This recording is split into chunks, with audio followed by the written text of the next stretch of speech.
Selamat pagi semuanya. Saat ini kita berada di lokasi PLTM Kanzi 3 di Kabupaten Bengkulu Tengah.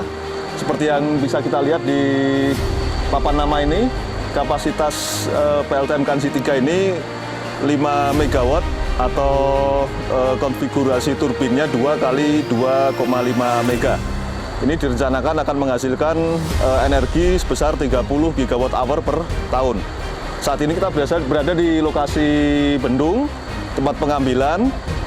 Airnya bersumber dari sungai Simpang Aur, ya, berada di bagian dari hilir PLTA Musi. Ya, jadi kita mengambil bagian hilirnya, kemudian kita manfaatkan untuk membangkitkan daya sebesar 5 MW tadi.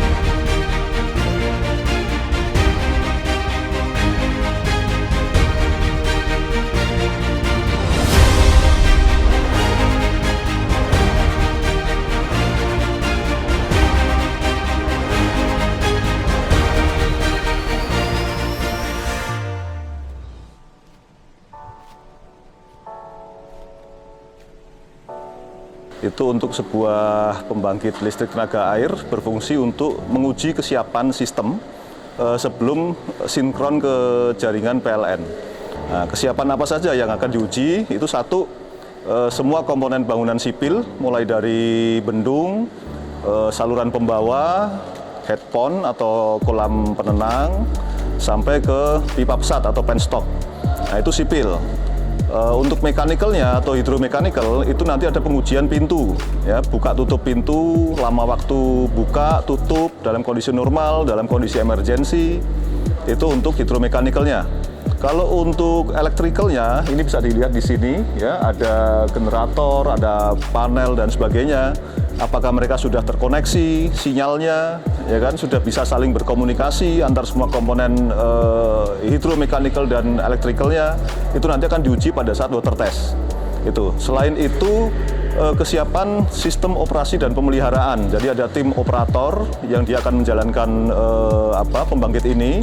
Itu apakah mereka sudah siap, mulai dari persiapan awal sampai operasi, sampai ke kondisi-kondisi yang memang mengharuskan pembangkit itu berhenti. Ya, apakah berhenti direncanakan ataupun berhenti mendadak karena kondisi emergensi. Setelah dilakukan wet test, itu akan ada kuman informasi, ya, yang memberikan catatan-catatan tentang performa atau kinerja masing-masing komponen tadi. Apakah di pintu ada kendala, apakah di putaran turbinnya ada vibrasi, apakah di generatornya ada vibrasi yang berlebih atau temperatur yang terlalu panas, antar sinyal antar komponen sudah bisa berkomunikasi atau belum, itu semua akan terekam pada saat wet test. Nah, setelah informasi itu diperoleh, baru itu diperbaiki kalau memang perlu diperbaiki atau di setel ulang. Ya, tapi jika tidak, sudah bisa dinyatakan siap beroperasi, pembangkit akan dimatikan sampai nanti waktu commissioning atau sinkron dengan jaringan PLN dilakukan, atau COD kalau istilah umumnya. Selama kita berhubungan dengan komponen pembangkitan, kebetulan kita menggunakan sistem pembangkit listrik tenaga air ini menggunakan rotating komponen. Turbin, generator, semuanya rotating komponen. Kami pesankan kepada kawan-kawan operator adalah pertama kali protokol keselamatan. Protokol keselamatan itu harus disampaikan pertama kali sebelum mulai beraktivitas. Yang kedua, protokol kinerja pembangkit. Urutannya harus sesuai dengan manual yang sudah disediakan oleh pihak pabrikan. Yang terakhir adalah protokol keadaan darurat.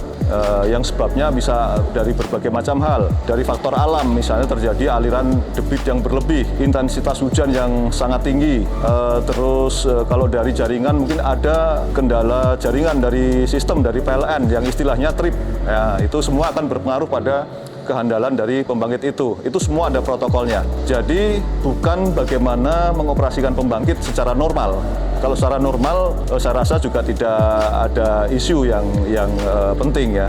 Nah, kita hanya taat dengan SOP atau dengan manual. Tapi kalau kondisi emergensi itu justru yang paling utama karena situasi pasti kepanikan dan sebagainya. Nah, itu yang paling penting ditekankan adalah apapun kegiatannya, sejak mulai pembangkit itu siap beroperasi, protokol keselamatan itu harus diutamakan.